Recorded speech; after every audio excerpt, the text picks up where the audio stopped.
प्यारे दोस्तों, बहुत बहुत स्वागत है आपका अपने चैनल यूजीसी नेट साहित्य दर्पण में। तो जैसा कि आपको पता है कि इस चैनल के माध्यम से हम इंटरनेट जेआरएफ से टीजीटी पीजीटी की तैयारी करते हैं।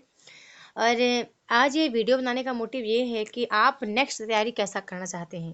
जैसे कि अभी आप देख रहे हैं कि एनटीए के काफ़ी ऐसे प्रश्न हैं जो कि टोटली आपके अवबोध पर, आपके चिंतन स्तर पर, आज के आपके समझ स्तर पर क्वेश्चन आ रहे हैं, है ना। कुछ ही ऐसे प्रश्न हैं जिसको आप ऐसे ही स्मृति स्तर पर आपने याद किया होगा, पहले पढ़े रहे होंगे और वो सॉल्व होते गए। लेकिन अभी आपको कैसे पढ़ना है, कैसे अपना पीडीएफ तैयार करना है, ये मेरा छायावाद का अपडेट पीडीएफ है। और इसमें ऐसा कोई चीज़ नहीं है जो मैंने इसमें ऐड ना किया हो विथ ट्रिक। ओके, तो अभी हम आज तो निराला जी को देखने वाले हैं, लेकिन मैं आपको कुछ चीज़ यहाँ पे दिखाना चाह रही हूँ कि किस तरह आपको तैयार करना है। जैसे निराला जी की जितनी भी निराला जी के संबंध में इम्पोर्टेंट तथ्य है, या फिर जयशंकर प्रसाद जी के संबंध में जितना भी इम्पोर्टेंट है, वो चीज़ें आप कोशिश करो कि एक ही जगह पर रखो, एक ही पीडीएफ पर रखो, या फिर एक ही जगह जहाँ पर आप नोट्स बना रहे हैं वहाँ पे रख कर आप पढ़ाई करें। जैसे कि देखिए यहाँ पर मैंने अभी, जैसे मैं यहाँ पर अभी मैं जयशंकर प्रसाद को पढ़ रही हूँ, तो प्रसाद की मैंने कहानियाँ भी रख ली हैं, उनके कहानियाँ, उनके उपन्यास, उनके सभी नाटक विषय वस्तु सहित, प्रकाशन वर्ष सहित उनकी सभी यहाँ पर रचनाएं हमने रख ली हैं, कहानी संग्रह भी रख लिए हैं। छायावादी रचना उनकी कौन सी है, फिर द्विवेदी युगीन खड़ी बोली रचनाएं कौन कौन सी शामिल करते हैं जयशंकर प्रसाद जी। फिर यहाँ पर वो द्विवेदी युगीन ब्रज भाषा में कौन कौन सी काव्य संग्रह उनके देखने को मिलते हैं। तो सारी चीज़ें एक ही जगह पर मैंने ऐड करी हैं। अब हम चलते हैं कहाँ पर, हम चलते हैं बंधु, देखते हैं निराला जी को कि निराला जी के संबंध में आपको क्या क्या चीज़ें ऐड करनी है। ये वीडियो बहुत छोटी सी होने वाली है, मतलब लगभग 10 मिनट की हो सकती है। और हाँ, कल मॉर्निंग में एक वीडियो आएगी जहाँ पर आपको शिफ्ट से फर्स्ट शिफ्ट का कंप्लीट यूनिट से, मतलब कौन कौन से यूनिट से कितने प्रश्न बने हैं, कितने प्रश्न इजी थे, कितने मॉडरेट थे, कितने बिल्कुल हार्ड थे करके। तो उस वीडियो को आप लोग ज़रूर देखिएगा। ये मॉर्निंग में सुबह 7-8 बजे के करीब अपलोड कर दी जाएगी। तो सबको इस वीडियो को देखना है, क्योंकि वो उससे आपको एक नई दिशा मिलेगी। और ऐसे पीडीएफ को इग्नोर ना किया करें। आपको तैयारी कैसी करनी है, ये आपको एक नई दिशा मिलेगी, क्योंकि जितना डीप अध्ययन आप करेंगे प्रमुख रचनाकारों के बारे में, उतना ज़्यादा सही रहेगा। और कोशिश करें कि रचनाकारों में डॉक्टर नगेंद्र के ने क्या बोला है, जैसे निराला जी के बारे में या फिर प्रसाद जी के बारे में, साथ साथ आचार्य शुक्ल और साथ साथ बच्चन सिंह के बारे में अवश्य अध्ययन कर लिया करें।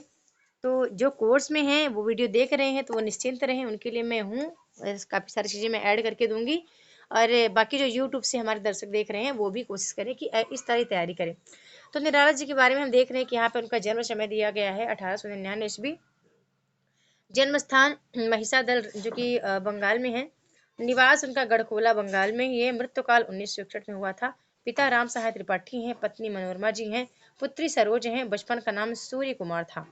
इनका बचपन का नाम सूर्य कुमार क्यों पढ़ा और सूर्य कुमार से सूर्यकांत निराला कैसे हो गए, यदि इस विषय पर आप जरा भी कुछ जानते हैं तो कमेंट में अवश्य लिखिएगा। इनका दर्शन अद्वैतवाद था, बड़ा इंपॉर्टेंट है, ठीक है। अच्छा, यहाँ केवल मैंने प्रमुख प्रमुख रखे हैं, जितना मुझे लगा कि प्रमुख है उसको मैंने रखा है। इनकी प्रमुख रचनाएं देखूं, या निराला के काव्य संग्रह भी कह सकते हैं। तो अनामिका 1923 में प्रकाशित हुआ था।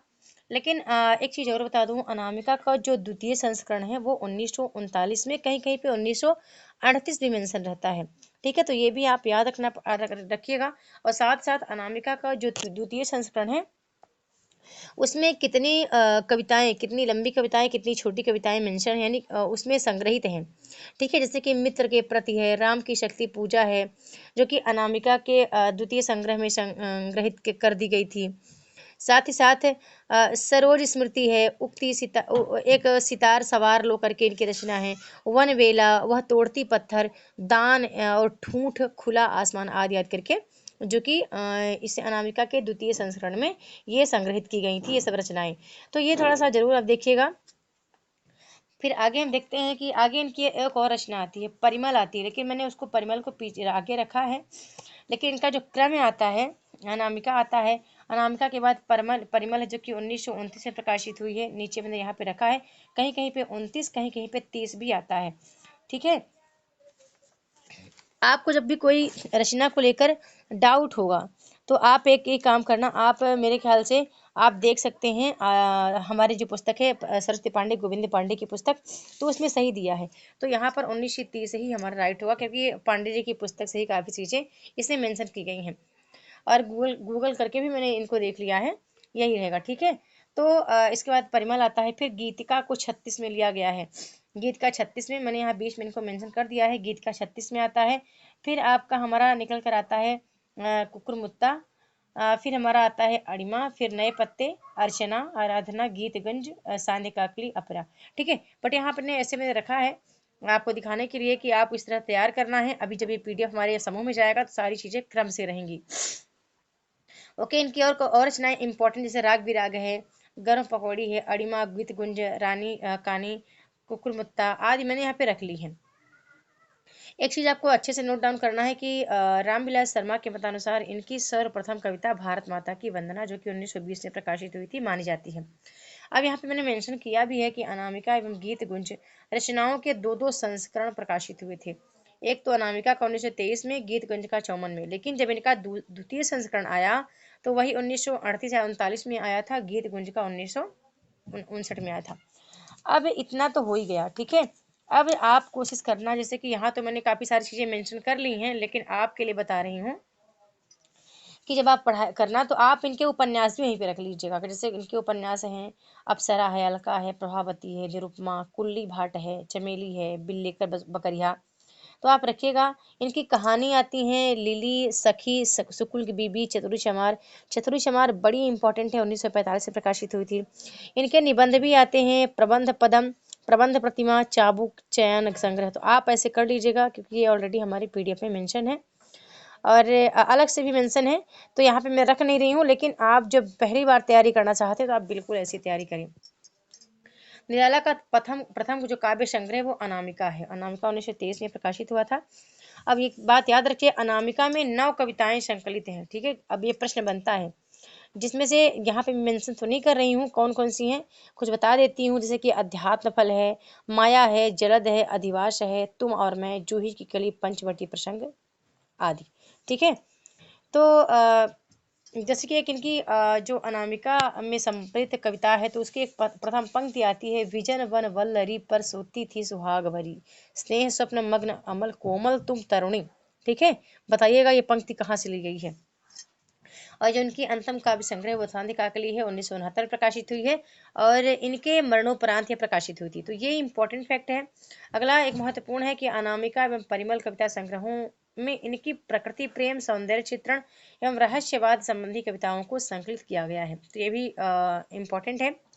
परिमल काव्य संग्रह में इनकी निम्न प्रसिद्ध कविताओं को संग्रहित किया गया है, जिनमें से है जूही की कली, संध्या सुंदरी, बादल राग, विधवा, भिक्षुक, अधिवास, पंचवटी प्रसंग। प्रश्न बनता है कि बताइए परिमल काव्य संग्रह में इनकी कौन सी कविता संकलित नहीं है या संग्रहित नहीं है।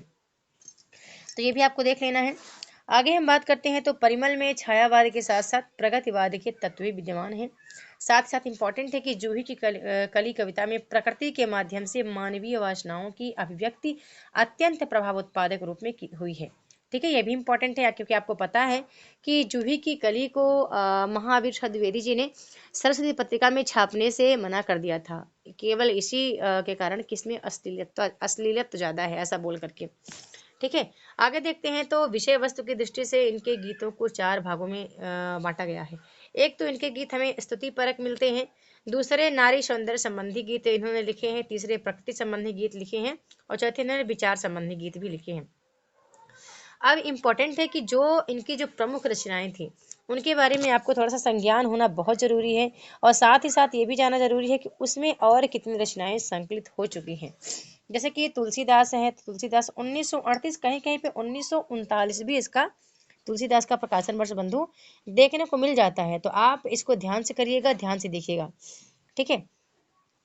तो हम देखते हैं, यहाँ पे तो हमने 38 लिया है। यह निराला जी का श्रेष्ठ प्रबंधात्मक काव्य है। इसमें कवि ने गोस्वामी तुलसीदास के माध्यम से भारतीय परंपरा के गौरवशाली मूल्यों की प्रतिष्ठा का प्रयास किया है। इसमें तुलसीदास द्वारा अपनी पत्नी रत्नावली से मिलने के लिए उसके पीहर यानी नैहर चले जाने एवं पत्नी द्वारा फटकार लगाए जाने पर गृहस्थ जीवन को त्याग कर रामोपासना में लीन होने की घटना का वर्णन किया गया है। इसकी रचना के लेखन के कारण यह माना जाता है कि ये तुलसीदास को अपना सर्वप्रिय कवि मानते थे। यानी इस रचना से स्पष्ट होता है कि तुलसीदास को अपना ही सर्वश्रेष्ठ कवि स्वीकार करते थे। आगे सरोज स्मृति है, तो सरोज स्मृति को भी आप पढ़ने से पूर्व काफ़ी सारी चीज़ें आपके संज्ञान में आ जानी चाहिए। जैसे कि मैं अभी बता रही हूँ कि अनामिका में हम देखें 9 कविताएं संकलित हैं।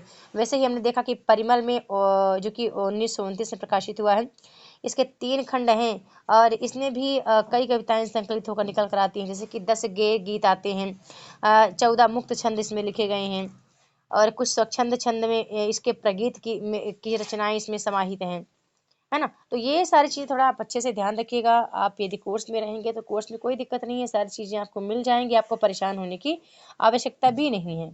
ओके, अब आगे हम बात करते हैं कि यह एक शोक गीत है जिसे कवि ने अपनी 18 वर्षीय पुत्री सरोज की करुण स्मृति में लिखा है। इसे हिंदी साहित्य संसार का सर्वाधिक प्रसिद्ध लोकगीत शोक गीत भी कहा जाता है। ठीक है, इंपॉर्टेंट है। इसमें वात्सल्य एवं करुण दोनों रसों का अद्भुत सामंजस्य दृष्टिगोचर होता है। राम की शक्ति पूजा सभी जानते हैं। राम की शक्ति पूजा यह एक लघु प्रबंध काव्य है जिसमें निराला का ओज अपनी पूर्ण शक्ति के साथ प्रस्फुटित हुआ है। इस रचना पर कृतवास रामायण का प्रभाव भी दृष्टिगोचर होता है, तो ये भी इंपॉर्टेंट है। यह शक्ति काव्य जिजीविषा एवं राष्ट्रीय चेतना की कविता है। आगे कुकुरमुत्ता की बात करूं तो कुकुरमुत्ता भी 1943 में, कहीं कहीं 43 कहीं कहीं 42 रहता है। ठीक है, लेकिन आप 42 को ही मानेंगे। आजकल जो नई पुस्तकें मार्केट में आ रही हैं काफ़ी सारी चीज़ें उसमें देखने को मिल जाती हैं। लेकिन एक बात याद रखना, कुकुरमुत्ता जो 1942 में प्रकाशित हुई है, इसमें संकलित कविताएं कौन कौन सी हैं? तो कुकुरमुत्ता तो है ही, गर्म पकौड़ी भी इसी में संकलित है और इसी में रानी और कानी है, खजोहरा है, मास्को डायलॉग्स है आदि रचनाएं मतलब कविताएं इसमें संकलित हैं। और साथ साथ ही आपको पता है कि इसमें कवि ने पूंजीवादियों पर तीखा व्यंग किया है। इसमें कवि ने संस्कृत शब्दावली का प्रयोग नहीं करके उर्दू व अंग्रेजी शब्दों का प्रचुर प्रयोग किया है। इसमें कवि ने सर्वहारा वर्ग की प्रशंसा और धनवानों की घोर निंदा की है। अणिमा की बात करूं तो अणिमा इसमें 3 प्रकार के गीत संग्रहित देखने को मिलते हैं, जिसमें भक्ति प्रधान, विषाद मूलक प्रधान और विचार प्रधान है। अब मैं थोड़ा अणिमा के बारे में कुछ आपको बताना चाहूँगी। यदि तो बंधु, ये इनकी रचना प्रकाशित हुई थी 1943 में ही। जैसे तो 1943 में इनकी कुकुरमुत्ता और अणिमा दोनों प्रकाशित होती हैं 43 और 42 के आसपास। और अणिमा में 44 कविताएं संकलित हैं और बता दूं कि इसे निराला ने डॉक्टर रामविलास शर्मा को समर्पित किया है। तो ये एक इम्पॉर्टेंट फैक्ट है। इसमें जो कविताएं संकलित हैं तो वो है मैं अकेला, स्नेह निर्झर बह गया है, गहन है यह अंधकार, चूंकि यहाँ दाना है, बादल छाए, उद्बोधन, दलित जन पर करो करुणा आदि। ठीक है, जैसे एक पंक्ति आती है ना कि स्नेह निर्झर बह गया है, रेत जो तन ढह गया है, आम की यह डाल जो सूखी दिखी, कर रही है अब यहाँ पे क्या सीखी, नहीं आते पंक्ति मैं वह हूँ लिखी, नहीं जिसका अर्थ यह जीवन दह गया है। आप देखेंगे कहीं कहीं एग्जाम में परीक्षा में प्रश्न बन जाता है तो वो अणिमा से है। ठीक है, आगे नए पत्ते हैं तो नए पत्ते इसमें कवि ने 7 व्यंग्य प्रधान कविताओं का संग्रह किया है नए पत्ते में और 1946 में प्रकाशित हुआ था नए नए पत्ते। और ये जो नए पत्ते हैं वो कवि श्री गंगा प्रसाद पांडे को समर्पित है। आगे बात करती हूँ तो कवि के संबंध में कुछ कथन आ जाते हैं। वीडियो काफ़ी बड़ी हो रही है, मैं सोचती हूँ कि आपको दिखाने का प्रयास कर रही हूँ कि इस तरह आप नोट्स बनाना है, इस तरह आपको तैयारी करना है, क्योंकि बहुत सतर्कता से के साथ करना है, डीप अध्ययन करके करना है। कवि के संबंध में मैं कुछ बताऊं तो हिंदी साहित्य जगत में निराला के लिए महाप्राण शब्द का प्रयोग भी किया गया जाता है, जिसे गंगा प्रसाद पांडे ने बोला था। मतलब उन्होंने महाप्राण निराला आलोचना पुस्तक लिखकर यह नाम प्रदान किया, गंगा प्रसाद पांडे ने। और आपको पता है, मैं भी बोल भी रही हूँ कि नए पत्ते जो है निराला जी ने गंगा प्रसाद पांडे को समर्पित किया है। ठीक है, आगे बात करती हूँ तो ये हिंदी कविता को छंदों की परिधि से मुक्त करने वाले कवि माने जाते हैं, अर्थात इनको मुक्तक छंद का प्रवर्तक भी कहा जाता है। फिर एक इम्पॉर्टेंट है, ये भी आपको याद रखना है कि मुक्तक छंद को केचुआ या रबर छंद भी कहते हैं। इनको छायावाद, प्रगतिवाद और साथ ही साथ, ठीक है, द्विवेदी युग में भी इनका कुछ कुछ योगदान था, क्योंकि द्विवेदी युगीन के में जो कुछ कविताएं आई थी तो उस समय इनको नकार दिया गया था वहां से। तो इन्होंने अपनी रचनाओं का को छायावाद में स्थान दिया और ये छायावादी रचनाएं करने लगे। तो इन तीनों जगह आंदोलनों के पथ प्रदर्शक के रूप में सामने आते हैं। तो छायावाद है, प्रगतिवाद है, कहीं न कहीं द्विवेदी युग में थोड़ा बहुत इनका योगदान था, क्योंकि द्विवेदी युगीन में इनकी रचनाएं ब्रजभाषा में लिखी गई थीं। आगे ये छायावाद के रुद्र महेश माने जाते हैं। रामविलास शर्मा ने इनको ओज और औदान्य का कवि कहा है। साथ ही साथ ये विवेकानंद जी को अपना आध्यात्मिक गुरु मानते थे। इन्होंने मतवाला और समन्वयक नामक 2 पत्रों का संपादन कार्य भी किया। आगे इम्पोर्टेंट है कि कुछ द्विवेदी युगीन कालीन मतलब इनका सर्वाधिक विरोध करते आए थे। और एक प्रसिद्ध ऐतिहासिक लेख भावों की भिड़ंत में, यह लेख बालकृष्ण भट्ट शर्मा नवीन द्वारा संपादित प्रभा पत्रिका में प्रकाशित हुआ था, जिससे यह सिद्ध किया गया था कि निराला की बहुत सी कविताएं रविन्द्रनाथ ठाकुर की कविताओं की नकल हैं। इस लेख ने तत्कालीन साहित्य जगत में हलचल भी मचा दी थी।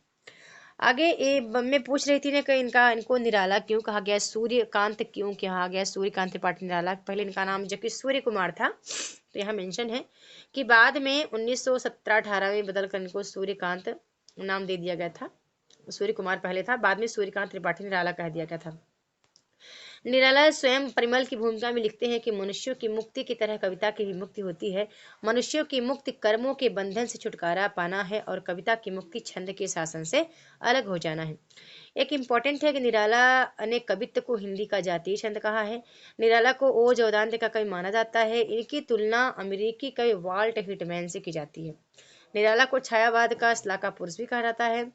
आचार्य दुलारे वाजपेयी ने, यानी दुलारे कौन, नंद दुलारे वाजपेयी, निराला को शताब्दी का काव्य कहते हैं। तो वहीं पर नामवर सिंह निराला को शताब्दी का काव्य कहते हैं। निराला की कविता को शताब्दी का काव्य कहते हैं। ये इतना इम्पोर्टेंट है। इसी में हमें आचार्य शुक्ल के अनुसार भी कुछ ऐड और कर देना है, और 3 कथन मैंने लिए हैं जो कि मैं डॉक्टर नगेंद्र के अनुसार यहाँ पर मेंशन करके रखने वाली हूँ। ठीक है, तो ये हो गया। मैं थोड़ा सा आपको छायावाद के सुकुमार कवि पंत जी के बारे में भी दिखाना चाहूंगी कि आपको जितने इम्पोर्टेंट है उनको आपको कैसे तैयार करना है, किस प्रकार से तैयार करना है। इस तरह आप एक एक पॉइंट को पकड़िए, जितना इनके बारे में महत्वपूर्ण है वो सब आपको पकड़ के रखना है। सभी चीज़ें आपको एक साथ एक जगह पे मेंशन करके रखनी है, जितनी महत्वपूर्ण चीज़ें हैं। ठीक है, तो उम्मीद करती हूँ कि आपको इस वीडियो से बहुत कुछ सीखने को मिलेगा। ये एक मतलब एक प्रोफार्मा आपको दिखा रही हूँ। ऐसे ही आपको प्रत्येक यूनिट पे करना है, प्रत्येक कवियों के साथ काम करना है कि कोई इंपॉर्टेंट चीज़ छूटने ना पाए, और ताकि आप जब नेक्स्ट 6 मंथ के बाद एग्जाम दें तो आपको किसी प्रकार की हताशा ना हो। और कोशिश करें, मॉक टेस्ट आप अवश्य किया करें, कहीं से भी करें। ओके, तो वीडियो आपको कैसी लगी लाइक और कमेंट के माध्यम से अवश्य बताएं। बहुत बहुत धन्यवाद।